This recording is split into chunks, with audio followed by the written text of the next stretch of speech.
The break room at Quantum Tech Solutions smelled like burnt coffee and someone's reheated Thai food.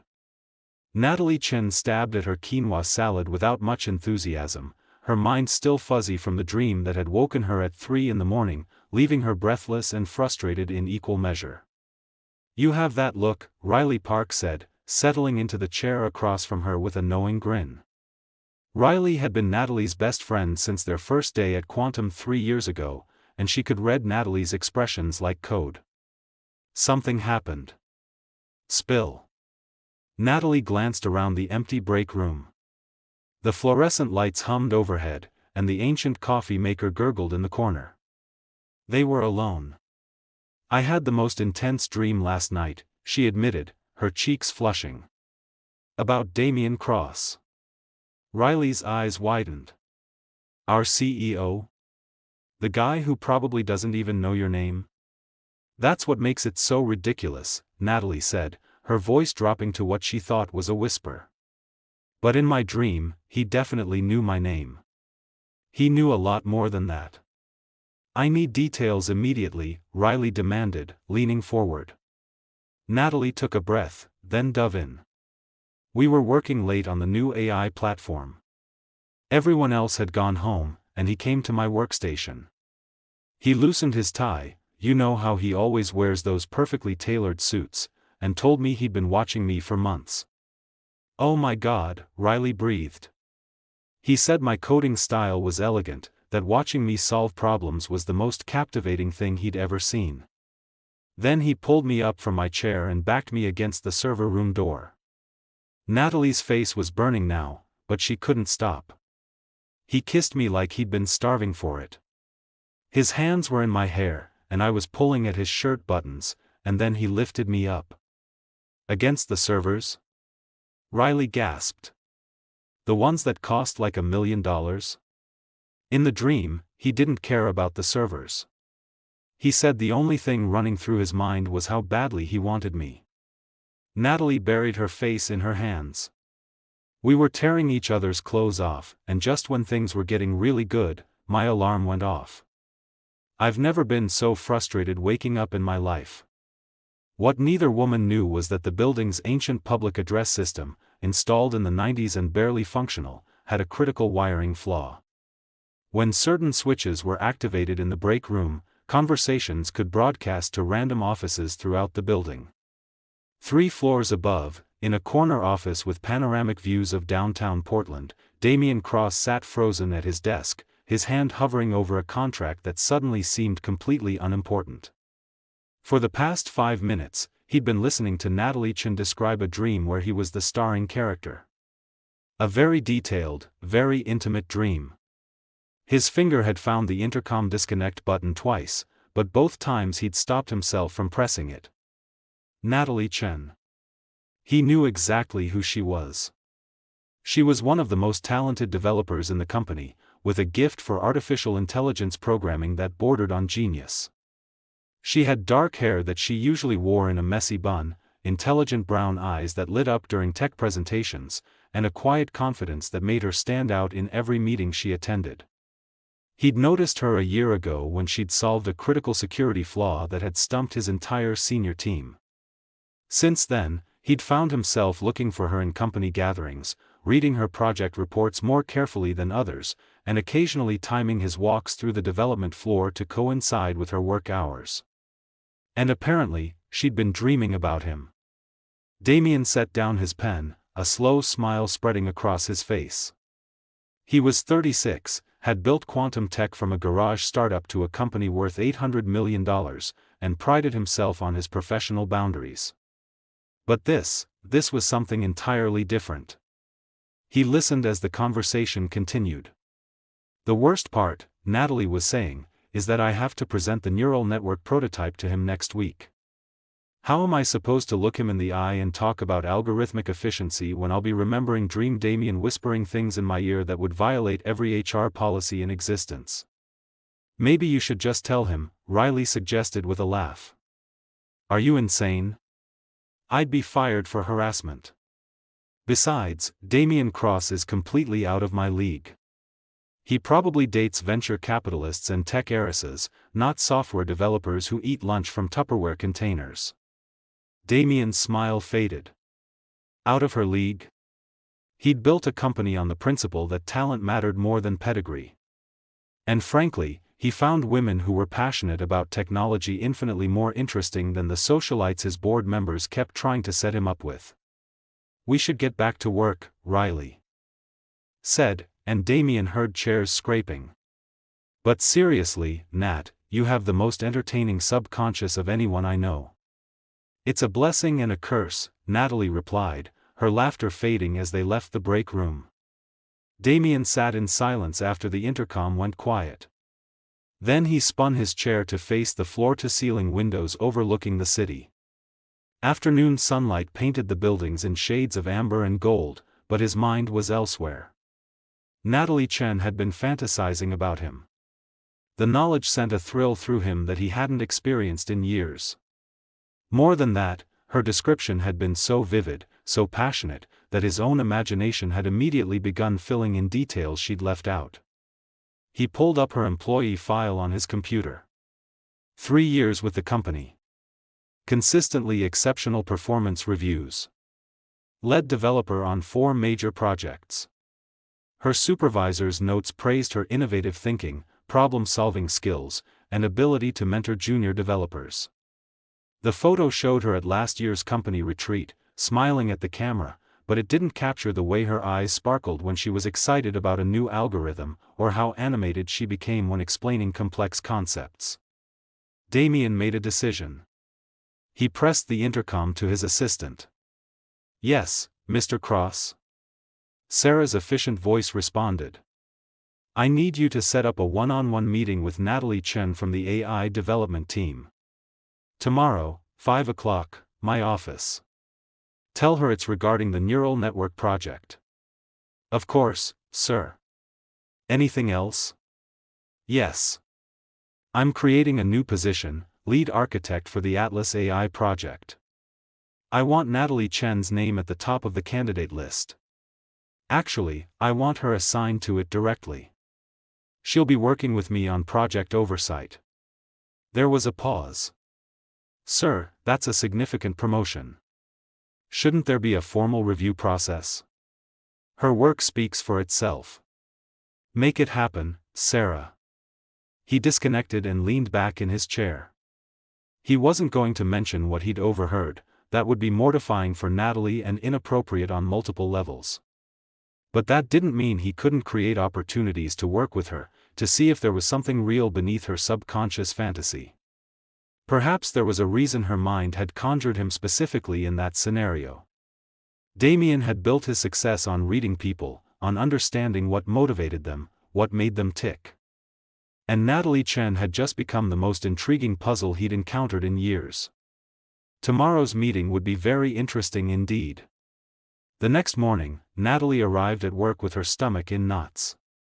She'd barely slept, kept awake by embarrassment over her break room confession and anxiety about next week's presentation. She couldn't afford to let one vivid dream affect her professionalism. She was debugging code when her email pinged. Her heart sank as she read the message from Sarah, Damien's assistant. "Ms. Chen, Mr. Cross has requested a meeting with you today at 5 p.m. in his office to discuss the neural network project and a new opportunity. Please bring your current project portfolio." Sarah. A meeting in his office. A new opportunity. Natalie's hands trembled slightly as she closed the email. This was fine. Completely normal. CEOs met with developers sometimes. It didn't mean anything. Except her treacherous brain immediately conjured the image from her dream, Damien loosening his tie, those intense gray-blue eyes focused entirely on her. "Get a grip," she muttered, forcing her attention back to her screen. The day crawled by with agonizing slowness. By 4:30, Natalie was a bundle of nerves.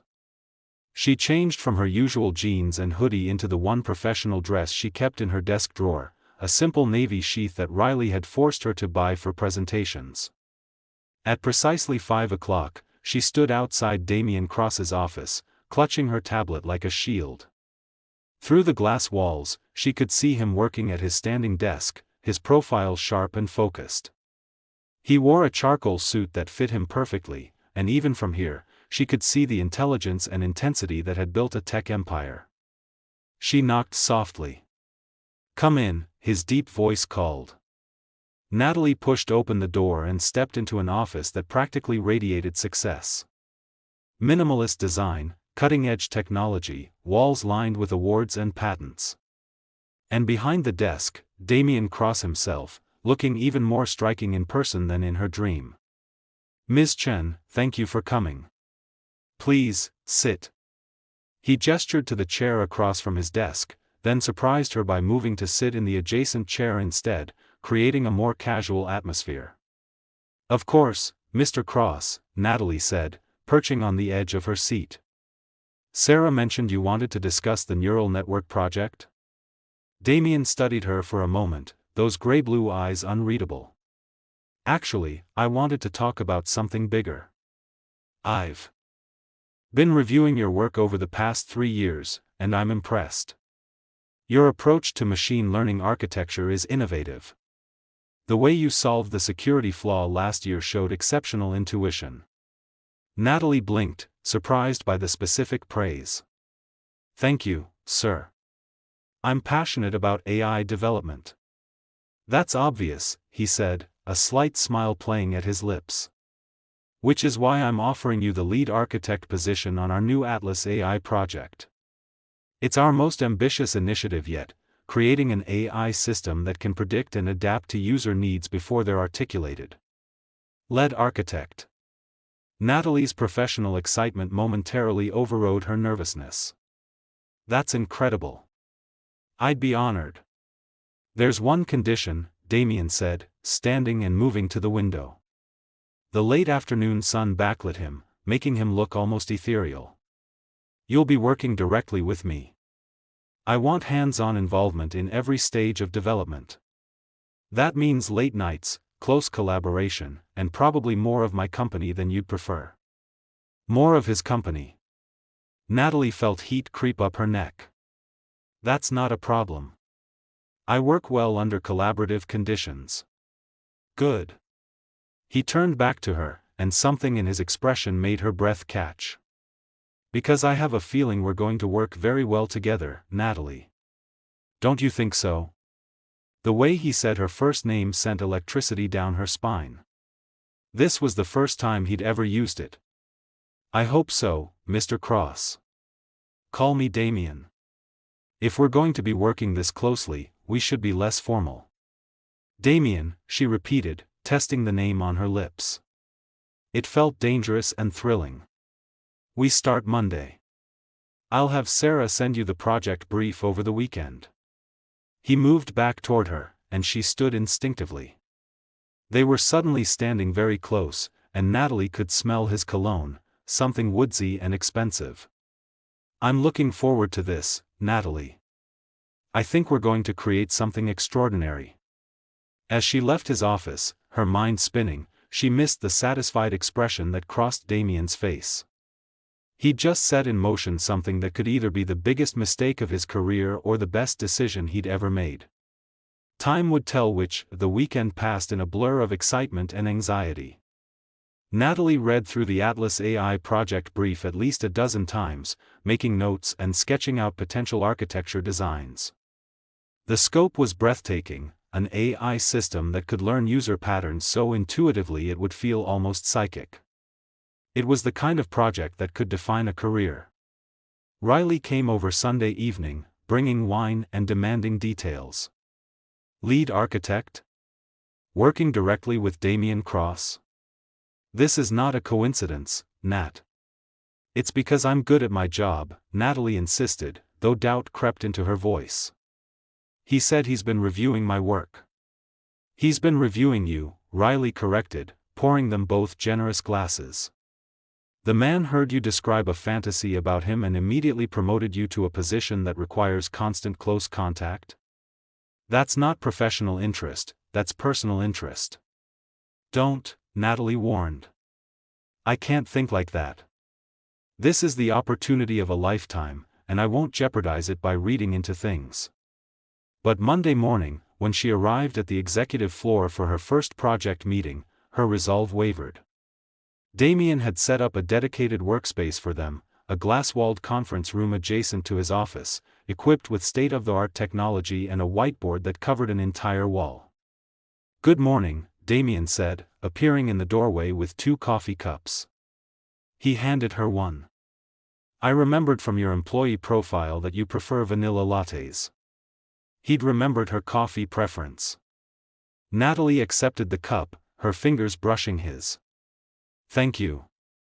That's very thoughtful. We're going to be spending a lot of time together. Might as well start with good coffee." His smile was warm, professional, but his eyes held something else, a spark of interest he didn't quite hide. The first week was intense. They worked 12-hour days, mapping out the AI's neural architecture, debating algorithms, and pushing each other's thinking. Damien was brilliant in ways that surprised her, not just business smart, but genuinely talented at understanding complex technical concepts. He challenged her ideas, built on them, and made her think differently about problems. "You're not what I expected," Natalie admitted one evening as they worked through dinner, food spread across the conference table while they debugged a simulation. "What did you expect?" Damien asked, looking up from his laptop. "I don't know. More CEO, less engineer. You actually understand the code." "I built this company from my garage," he reminded her. "I wrote our first program myself. Just because I wear suits now doesn't mean I've forgotten how to think like a developer." He paused, then added more softly, "Besides, working with you makes me remember why I loved coding in the first place. You see problems like puzzles to solve, not obstacles to overcome." The compliment made her chest warm. "You make me better," she found herself saying. "You ask questions that push me past my comfort zone." Their eyes met across the table, and the air between them shifted, becoming charged with something unspoken. Damien opened his mouth to say something, but his phone rang, breaking the moment. As the second week progressed, the tension between them grew impossible to ignore. There were accidental touches when reaching for the same marker. Lingering eye contact during meetings. The way Damien's voice softened when he said her name. The way Natalie found herself staying later than necessary, reluctant to leave his presence. Then, on Friday evening, she appeared. Natalie was alone in the conference room, working on a particularly stubborn algorithm. Damien had left for a board meeting, promising to return with dinner. The building was quiet, most employees having left for the weekend. The air shimmered, and suddenly a woman stood in the corner of the room. She was unlike anyone Natalie had ever seen. Her skin was a deep, luminous purple, like twilight made flesh. She stood about average height, with features that were simultaneously alien and beautiful. Her eyes shifted between silver and violet, and she wore what looked like a flowing white garment that seemed to move independently of any breeze. Natalie's coffee cup slipped from her fingers, shattering on the floor. "Please don't be alarmed," the purple woman said, her voice melodic and strangely harmonious, as if multiple tones were speaking in perfect synchronization. "My name is Zara. I'm an observer from a civilization beyond your current understanding." "I'm hallucinating," Natalie breathed, pressing her back against the wall. "I've been working too hard. I'm having a stress-induced breakdown." "You're not hallucinating," Zara said gently, moving closer with fluid grace. "I'm quite real. I've been observing your species' attraction and relationship patterns. You and Damien Cross have become a particularly interesting case study." "This isn't real," Natalie repeated, but her scientific mind was already analyzing. The woman cast a shadow. Her reflection appeared in the glass walls. The air around her seemed slightly distorted, like heat waves. "I understand this is difficult to process," Zara continued. "But I need to warn you. What's developing between you and Damien, acting on it will create what my people call chaos ripples in your human organizational structures. Workplace relationships, especially with power imbalances, often lead to cascading consequences you cannot predict. There's nothing developing, Natalie said automatically. We're working together professionally. Zara's expression, somehow readable despite her alien features, conveyed gentle skepticism. You've been fantasizing about him for months. He overheard your confession and engineered this situation to be close to you. You're both attracted to each other and fighting it constantly. The tension is becoming observable even to your colleagues. He overheard? Natalie's stomach dropped. The break room conversation? The old intercom system broadcast directly to his office, Zara confirmed. He's been aware of your feelings from the beginning. Humiliation flooded through Natalie, followed quickly by anger. So this whole project, the promotion, it was all manipulation? It's more complicated than that, Zara said. He genuinely recognizes your talent. But yes, he used the opportunity to pursue personal interest under professional pretense.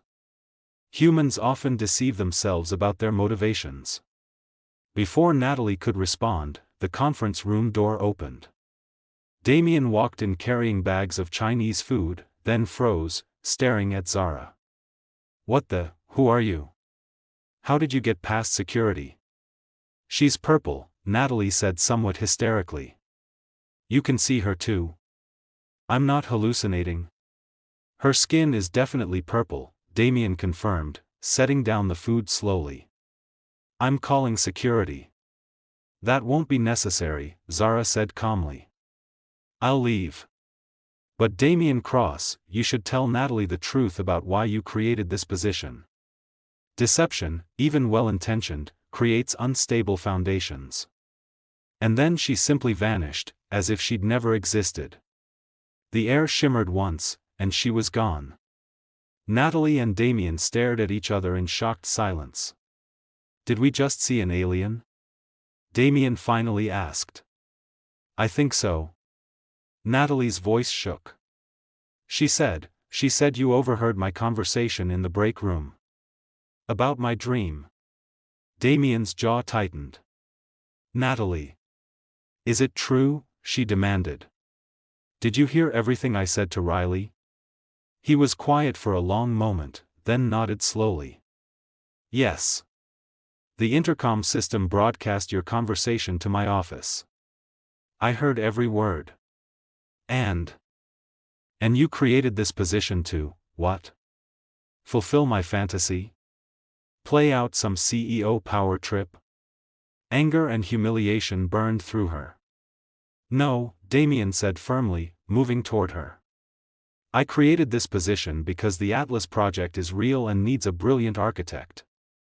I chose you because you're the best person for the job. But yes, I'd be lying if I said your confession didn't affect me. How could it not? Hearing that you saw me as more than just the distant CEO, it made me actually notice you as a person, not just an employee. And when I started paying attention, I discovered you're extraordinary. Your mind, your passion, the way you approach problems. Natalie, I'm attracted to you for who you are, not because of some dream you had. This is so messed up, Natalie said, but her anger was already fading into confusion. There's a power imbalance. People will think I'm getting ahead because of a personal relationship. I know, Damien admitted. Which is why I've been fighting it. Why I haven't acted on what I'm feeling. But Natalie, I can't stop thinking about you. When you get excited about solving a problem, when you laugh at my terrible jokes, when you stay late because you're passionate about the work, it's not about the fantasy anymore. It's about you. Natalie's heart hammered. What are you saying? I'm saying that after this project is complete, I want to explore this. Whatever this is between us. But we do it right, we wait, we follow protocols, we make sure your career is never compromised.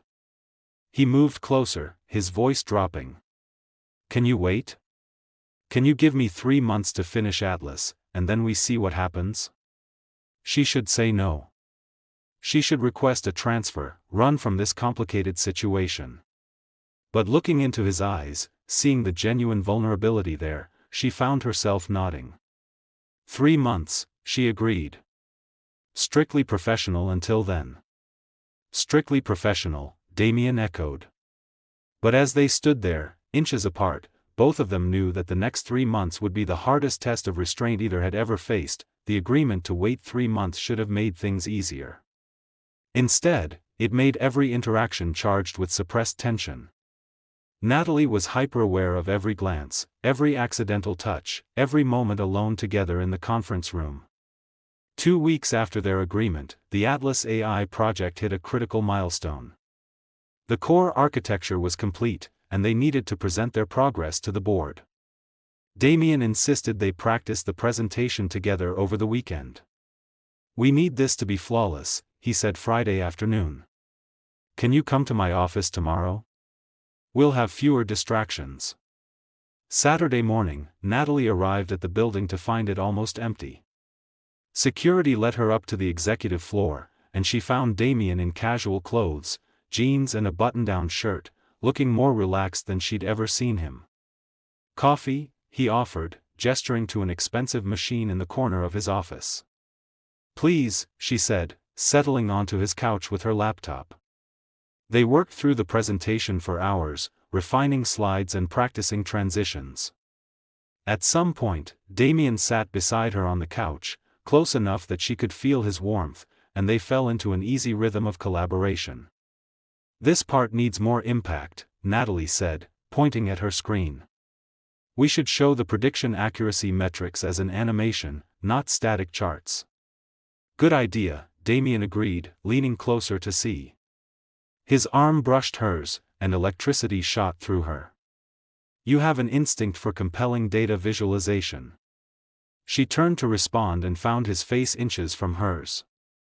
His eyes dropped to her lips, and the air between them became thick with want. "Damien," she whispered, half warning, half invitation. "I know," he said roughly. "Professional boundaries. 3 months." But he didn't move away. Neither did she. The moment stretched, taut as a wire. Then Damien's phone rang, shattering the tension. He pulled back, checking the screen. "I need to take this," he said, his voice strained. "It's the Tokyo office." Natalie nodded, grateful for the interruption and frustrated by it in equal measure. While he took the call in his private office, she stood and moved to the windows, trying to calm her racing heart. This couldn't continue. The tension was becoming unbearable. The following week brought new complications. The board approved an accelerated timeline for Atlas, meaning they'd need to complete the project in 6 weeks instead of 3 months. It also meant a business trip to Seattle for a tech conference where they'd be showcasing their preliminary work. "Pack for 3 days, Damien told her. "We leave Tuesday morning." Riley practically vibrated with excitement when Natalie told her. "A business trip? 3 days? In Seattle? That's basically a romantic getaway." "It's work," Natalie insisted. "Strictly work." But when they arrived at